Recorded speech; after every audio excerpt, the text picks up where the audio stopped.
Fala, manos e manas, tudo bom com vocês? Eu sinceramente espero que sim. Vamos começando aqui mais um Contragolpe Cotidiano e hoje o assunto de hoje não é dos mais felizes, mas ainda assim é extremamente necessário.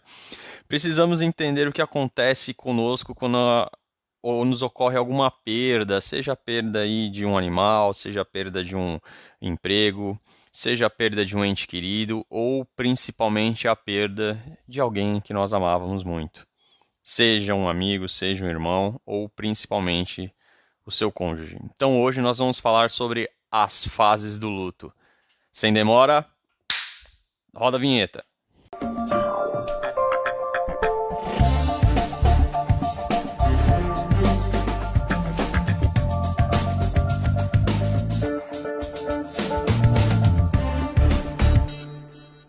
Antes de irmos para as fases do luto, precisamos entender propriamente o que é o luto. Então, vamos lá.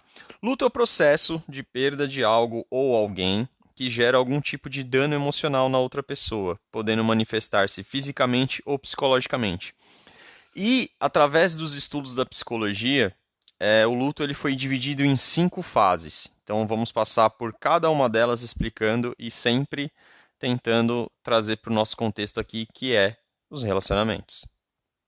E a nossa primeira fase é a negação. É como uma defesa psíquica. A pessoa nega a existência do problema, não fala sobre o assunto e procura desculpas para não aceitar a realidade. Quando em negação, ela não muda a rotina, continua trabalhando e estudando como se nada tivesse acontecido.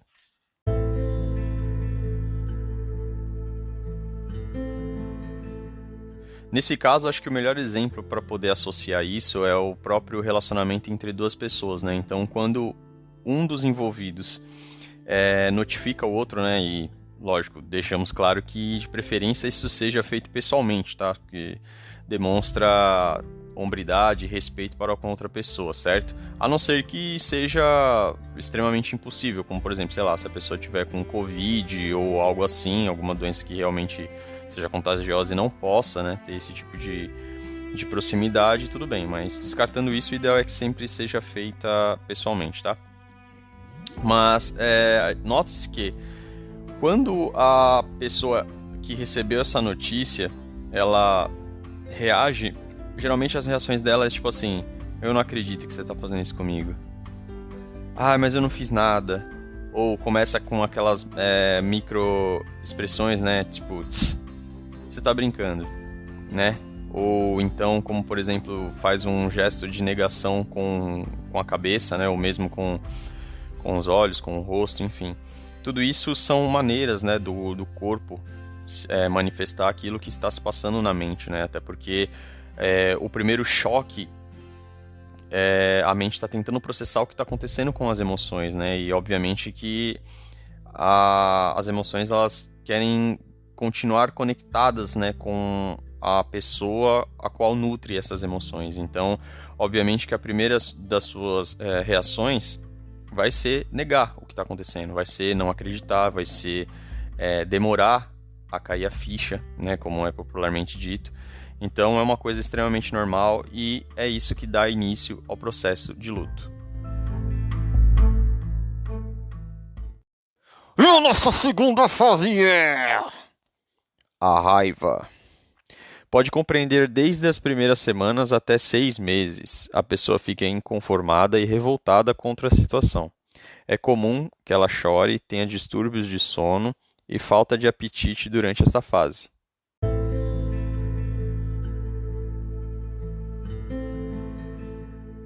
Se a gente parar para pensar na reação instintiva de todo animal, incluindo o ser humano, quando ele sofre algum tipo de ataque ou ele está na iminência de ser ferido, existem 3 possibilidades. Ou ele fica paralisado, ou ele foge, ou ele ataca. E quando a pessoa se depara com essa segunda fase do luto, não é muito diferente, tá? Só que, obviamente, a raiva ela vai se manifestar de diferentes formas e vai apresentar diferentes consequências, né? Então, uma pessoa que tem raiva porque acabou de ser descartada do relacionamento, ela pode simplesmente ficar na dela, né? Ou seja, seria a parte do paralisado.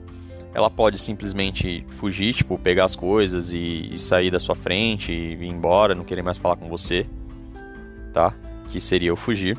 Ou ela pode te atacar. E atacar, a gente sabe que existe a chance de violência física, mas é mais raro. Mas geralmente ela vai te atacar de alguma forma, ou te ofendendo, ou jogando alguma coisa na sua cara, entendeu? Alguma coisa que eventualmente você fez, mas que tem um menor peso para isso ter terminado, ou dizendo em outras vezes que ela fez ou deixou de fazer e que você acabou perdoando, ou vice-versa, enfim.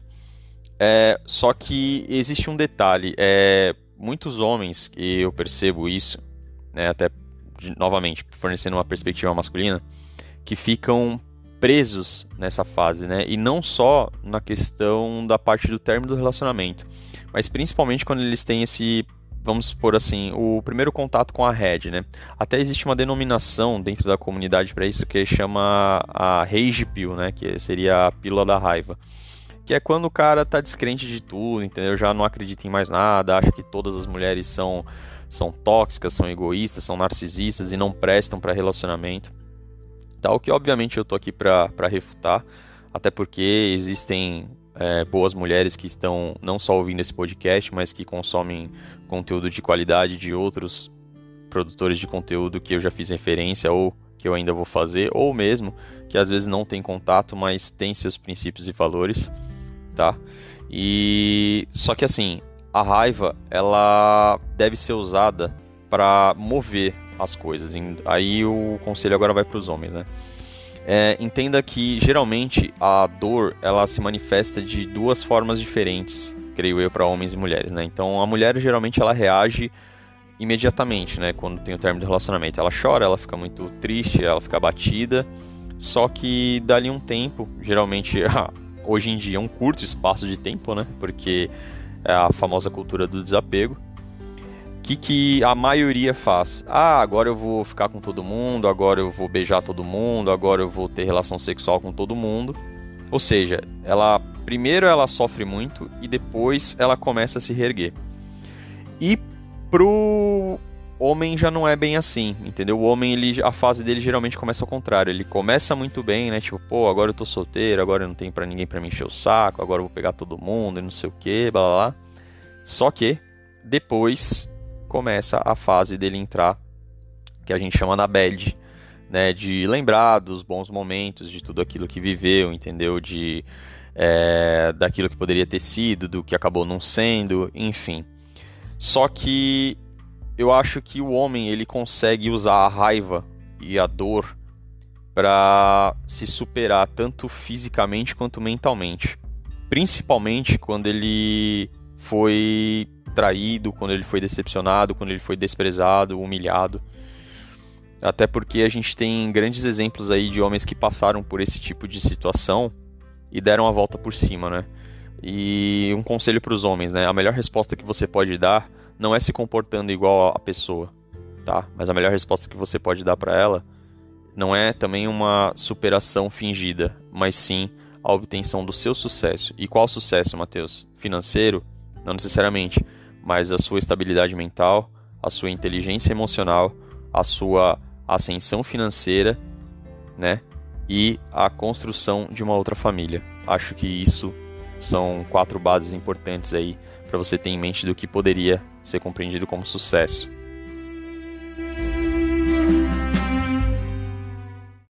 E a terceira fase é a barganha, também conhecida como negociação. A pessoa tenta criar uma ficção de que a perda é algo que podemos impedir, ou seja, ela fantasia reverter o ocorrido buscando estratégias para tornar isso possível.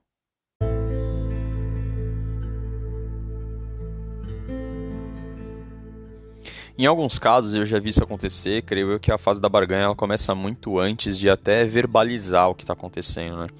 Muitos casos, acho que as pessoas que estão ali dentro do relacionamento já sabem que ele está fadado ao fracasso, né? Ou porque ambos não querem mais lutar por aquilo, ambos não estão mais se esforçando, se dedicando, né? Abrindo mão de certas coisas para poder estarem juntos, né? Para nutrir aí o relacionamento, né? Ou mesmo deixaram de acreditar em planos futuros, né? Deixaram de ter os mesmos valores, deixaram de ter os mesmos objetivos. E à medida que elas percebem isso, automaticamente elas vão tendo comportamentos de, creio eu, de autossabotagem, né? Então, a mulher ela começa a ter comportamentos mais exibicionistas, entendeu? Comportamentos mais indiferentes, entendeu? Tipo, tanto faz o que você fizer, tipo, o que você faz é problema seu e tudo mais. O homem, ele já começa a chegar mais tarde em casa, entendeu? Ele já começa a também, tipo, coisas que às vezes o incomodavam antes, agora não incomoda mais, entendeu? Tipo, se a mulher vem chamar ele pra conversar, pra ter ideia de alguma coisa, ele simplesmente não tá nem aí, não presta atenção. Enfim, mas isso são, vamos dizer assim, é uma barganha velada, né? Na verdade, nem é barganha isso é o princípio do contrário do amor, que é a indiferença. Mas a barganha, né, vamos dizer assim, uma barganha fria. Mas a barganha popularmente conhecida é quando a pessoa chama para conversar e começa com aqueles dizeres assim: não, mas se a gente voltar vai ser diferente, não, porque eu não vou mais fazer isso com você, não, porque eu tava com a cabeça em outro lugar, não, porque eu bebi muito, não, entendeu? É sempre assim. É sempre tentar negociar, é tentar barganhar alguma coisa. E assim, eu acho que ceder ou não a barganha vai depender muito de cada um. Mas vocês precisam pôr na balança o seguinte: qual foi o motivo do rompimento? Esse motivo, ele foi deixado claro? Você tentou conversar várias vezes antes? Você tentou mostrar isso antes? Ou foi tipo uma coisa abrupta?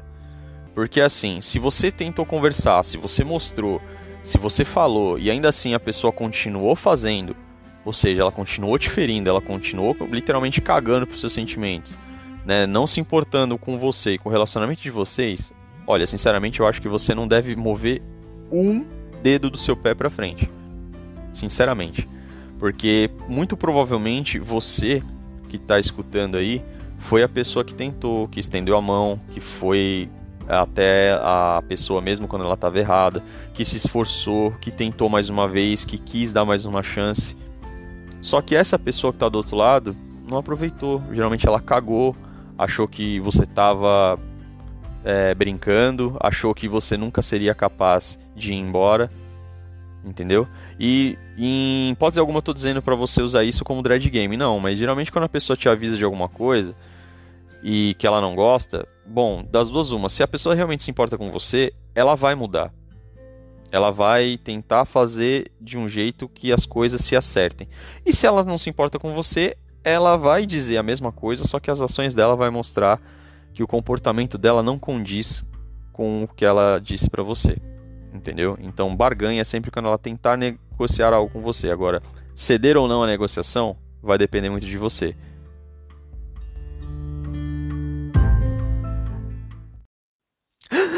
A nossa quarta fase é depressão.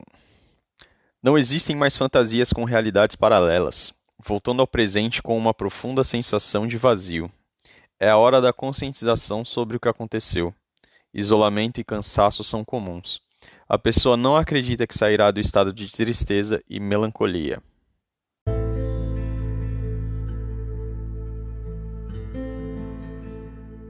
Creio eu que de todas as fases essa é a pior, né? Vou até usar um exemplo da medicina para fazer vocês entenderem melhor. Quando algumas pessoas, né, são alvos de acidentes ou algum tipo de necrose e elas têm o seu respectivo membro amputado, seja um braço, seja uma perna, elas passam por um processo chamado de síndrome do membro fantasma, né? Ou seja, mesmo depois de ela ver aquilo, né, que não está mais ali, seja o braço, seja a perna, o corpo e o cérebro ainda se comportam como se aquilo estivesse ali, né? Então a pessoa ainda tenta estender o braço e pegar alguma coisa, né? Ela tenta, se foi a perna, ela tenta pisar, né, por mais que o membro não tá ali. E eu acho que emocionalmente isso não é muito diferente, né? Principalmente às vezes quando você teve uma ligação muito forte com outra pessoa, alguns comportamentos e alguns hábitos vão te lembrar dessa pessoa. E isso justamente vai fazer com que a sua tristeza se atenue, né? E você precisa prestar muita atenção se isso é uma coisa que realmente está sob o seu controle, né? Ou seja, que você sabe que você vai ficar triste, que você tem que passar por essa fase que é dolorosa, mas que vai passar. Ou se já passou muito tempo e você continua no mesmo estágio. E aí, se for essa segunda alternativa, aí obviamente você tem que procurar um profissional para poder te ajudar a sair dessa fase, né? E aí, fazendo um parênteses, né, porque eu vejo muitas mulheres perguntarem assim: ah, mas será que mulher ou homem sofre, que não sei o que, que terminou?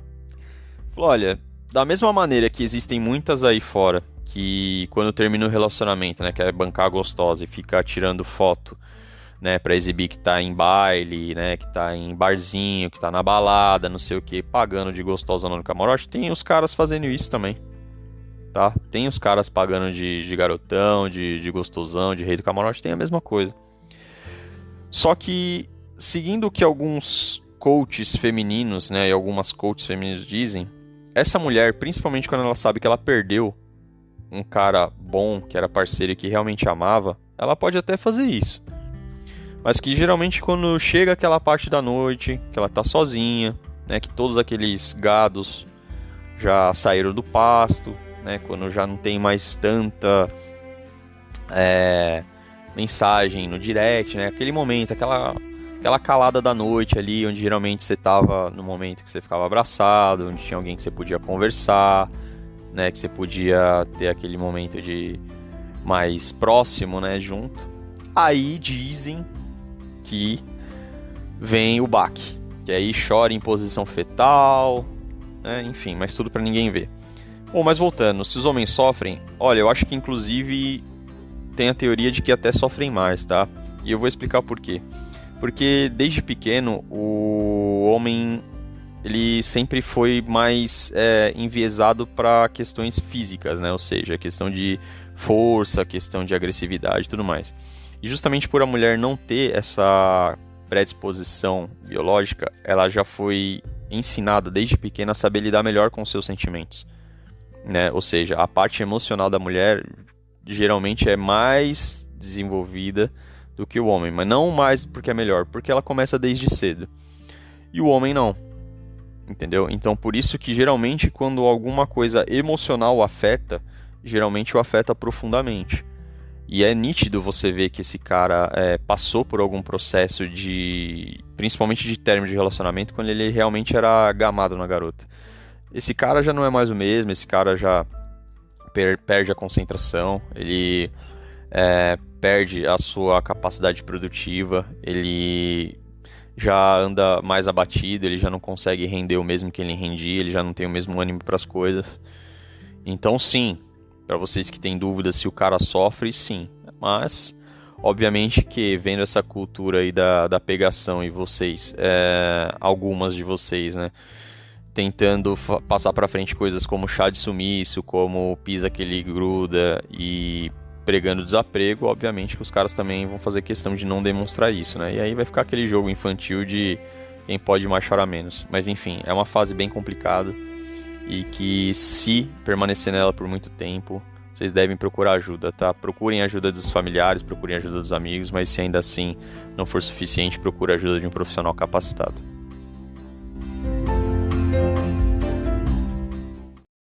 E por fim, temos ela, a última fase, a quinta, a mais esperada por todos, a aceitação. Quando a nova realidade enfim é aceita e a pessoa entende que o sentimento de superação faz bem, é uma fase necessária para reorganizar as ideias e confortar o esquema mental. Com o tempo, a dor emocional do luto vai desaparecendo.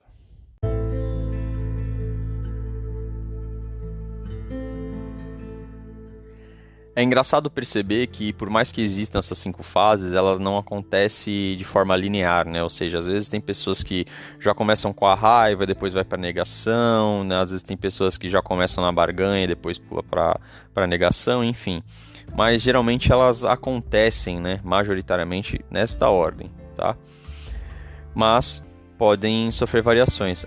E, obviamente, que a fase mais esperada é a aceitação. Só que a parte da aceitação, vocês viram que é um processo longo e bem difícil. E só a última fase que ela traz algo bom. E, assim, aceitar não significa que você esqueceu. Aceitar não significa que você perdoou. Aceitar simplesmente significa que você entendeu que não há mais nada que possa ser feito da sua parte, que você fez tudo o que você podia, que você lutou até onde você podia, que você tentou até onde você podia, que você às vezes fez até mais do que era esperado e do que era possível para você naquele momento, mas que a partir de agora você não vai fazer mais nada. E não é por um sentimento de orgulho, mas por um simples sentimento de não valer mais a pena.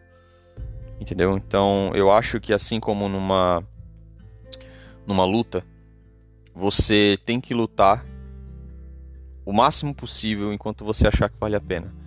Mas ao menor sinal de que você está sendo trapaceado, que você está sendo roubado, cara, desista.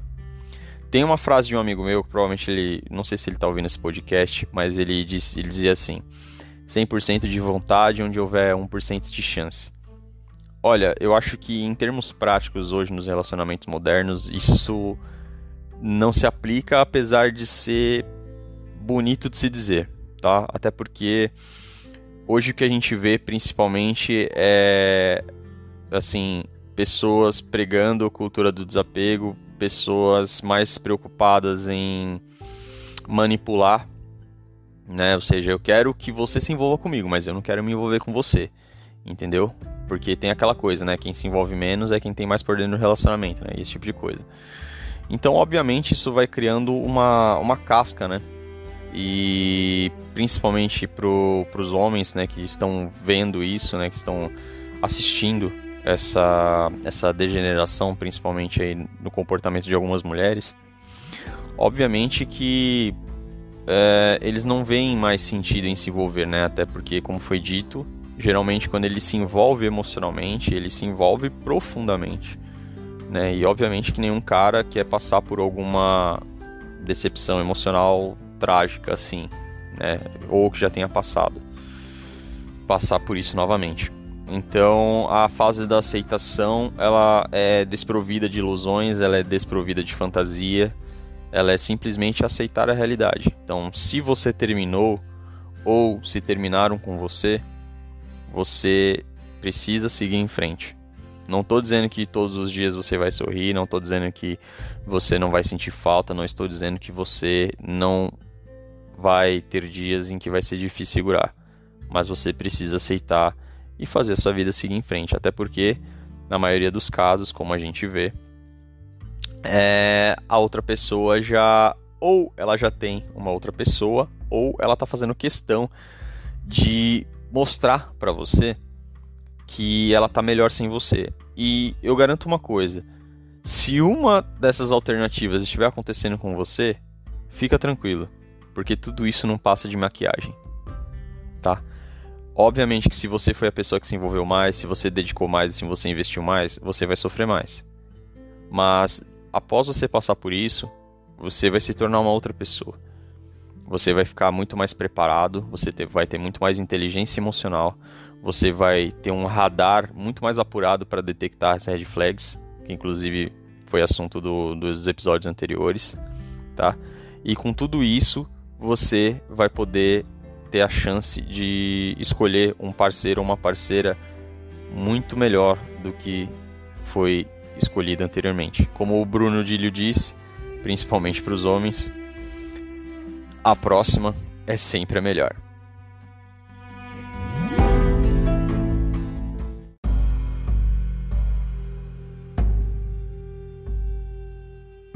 A referência que eu trago hoje para vocês é a Jaqueline Barbosa. Bom, eu fiquei sabendo do trabalho da Jaqueline através de um dos vídeos do Junior Masters, né, do canal sobre o mundo intelectual, onde ele fala sobre o inverno está chegando para as mulheres, né? E um trecho do vídeo ele mostra um depoimento da Jaqueline, né? E me chamou muita atenção.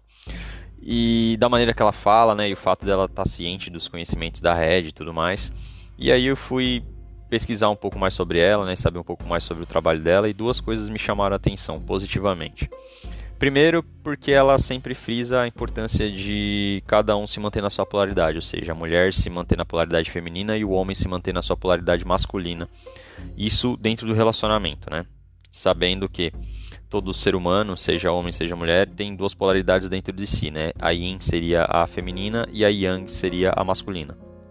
Então, mas Matheus, onde que isso é aceitável? Então, segundo a Jaque, ela fala, por exemplo, no caso das mulheres, quando ela está no ambiente de trabalho, que é um ambiente competitivo, que é um ambiente onde você precisa render, você precisa fazer acontecer, precisa produzir, então é natural que a mulher ligue a chave da polaridade masculina para que ela consiga ser competitiva, que às vezes ela até consiga ser agressiva no bom sentido, né, de ir para cima, de ter iniciativa, mas que ao momento que ela retorne para sua casa ou que ela esteja na presença do seu namorado, do seu marido, que ela desligue essa chave e retorne ao polo feminino, justamente para que ele naturalmente vá para o polo masculino, ou seja, assumir a liderança, assumir a questão da provisão, da proteção, né, de N formas e tudo mais, para que dessa forma o relacionamento em questão de polaridade seja saudável, né? Até porque quando existe a inversão de polaridade tende a degradar o relacionamento, né? Então a mulher fica no polo masculino, começa a ser indiferente, começa a ter comportamentos masculinos, e o homem, quando vai no feminino, ele começa a ser extremamente submisso e ter comportamentos femininos, obviamente fazendo com que a sua parceira perca a admiração por ele. Então esse é o primeiro ponto que me chamou a atenção no trabalho dela. E o segundo é que parece que ali dentro da comunidade eles têm uma linguagem própria, né? Então, por exemplo, o programa dela chama AMAV, né, que é a abreviação de Academia de Mulheres de Alto Valor, onde ela passa todos esses conhecimentos, né, principalmente para o público feminino.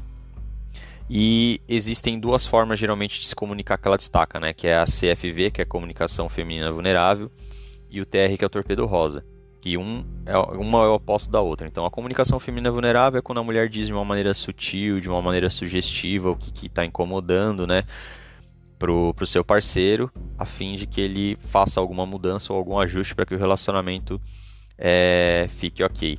E o torpedo rosa é justamente quando você usa de comandos ou até mesmo agressiva, né, fazendo com que a mesma mensagem chegue até o seu companheiro, mas de uma forma com que indiretamente você empurre ele para a polaridade feminina, né, de novo tentando causar esse distúrbio no relacionamento. Aí, para maiores detalhes, eu acho melhor vocês entrarem lá, até porque vale a pena conferir o conteúdo dela, tá? Se vocês, inclusive, puderem ir lá e falar, olha, fiquei sabendo de você através do Contragolpe Cotidiano, eu vou ficar muito grato. Mas é isso. Jaque, não sei se essa mensagem vai chegar em você, eu espero que chegue. Parabéns pelo seu trabalho, um abraço e tamo junto.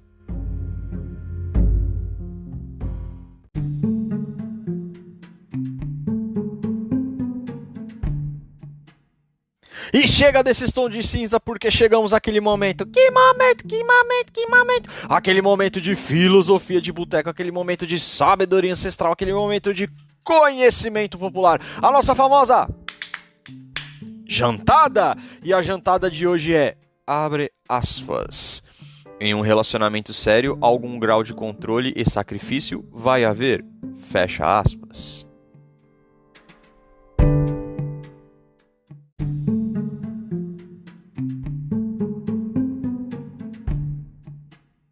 Essa frase foi dita por um amigo meu há um tempo atrás, né, quando a gente estava tendo uma conversa aí sobre assuntos bem sérios, né, e bem complexos.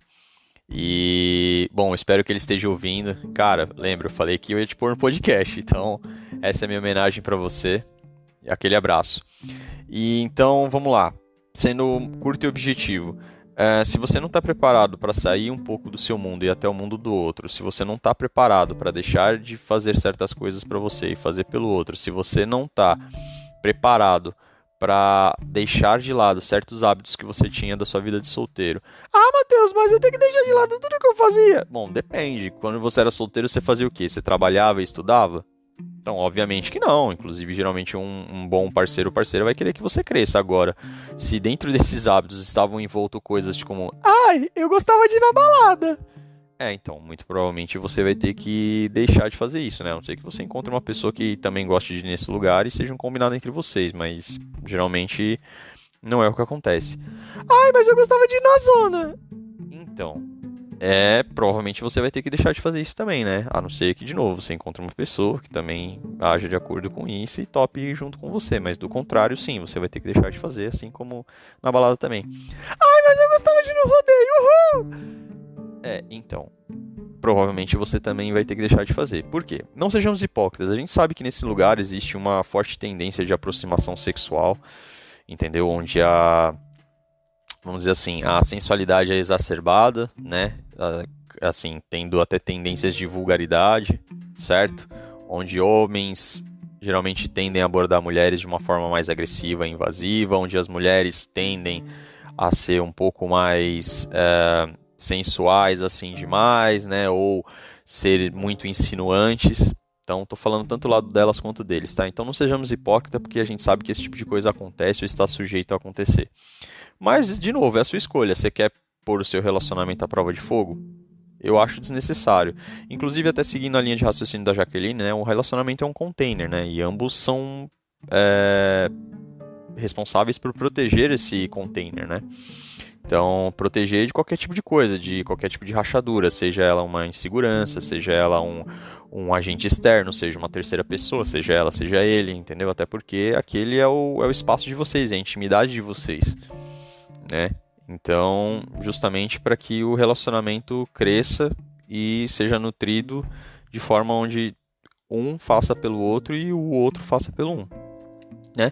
E, para encerrar, vou me basear em duas premissas do porquê que algum grau de sacrifício e controle sempre vai haver. Primeira premissa: quem ama por dois, sofre sozinho.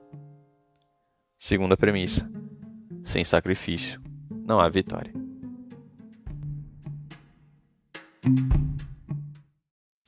Antes de encerrarmos, sempre vários lembretes. Não esqueça de se inscrever no canal lá pelo Instagram, @contragolpecotidiano. Por favor, segue nós lá, ajuda nós. E também, se precisar, entre em contato pelo e-mail, né, contragolpecotidiano@gmail.com. Tanto pelo Instagram quanto pelo e-mail, fica à vontade para mandar qualquer tipo de relato pessoal, alguma situação que vocês queiram compartilhar, né, com o intuito de enriquecer a análise, de trazer algum assunto aqui para os ouvintes, ou mesmo para que eu possa ajudar vocês de qualquer forma, tá bom? Além disso, não se esqueça aí de se inscrever no Spotify, né, e ativar o sininho para que vocês recebam uma notificação toda vez que eu postar um episódio novo. Por hoje é isso, um abraço e até a próxima.